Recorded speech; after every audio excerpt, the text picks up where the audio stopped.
চকের টের স্ত্রীকে পুড়িয়ে মারার অভিযোগ উঠল স্বামীর বিরুদ্ধে। ঘটনার পর থেকেই অভিযুক্ত পলাতক।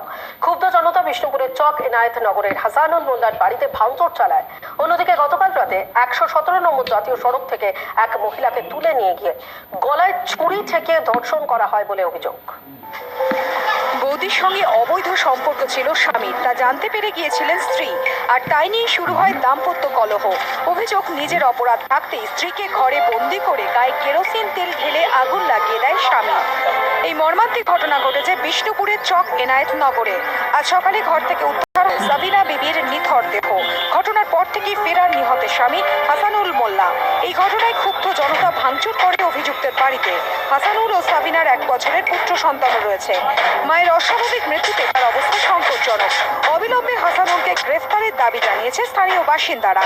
ভাবির সাথে সম্পর্ক ছিল, ওই সম্পর্ক দিদি নিজের চোখে দেখে নেয়। নিজের চোখে দেখে নিতে ওই দাদার যে ছিল, যে শ্বশুর শাশুড়ি ছিল, ওনারা ছিল, আর ওইটা ওনার ভাবি ছিল।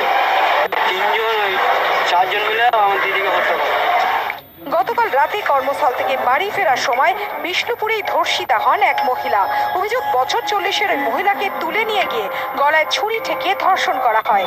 অভিযোগ দায়ের হলেও এখনো পর্যন্ত কাউকে গ্রেফতার করতে পারেনি পুলিশ।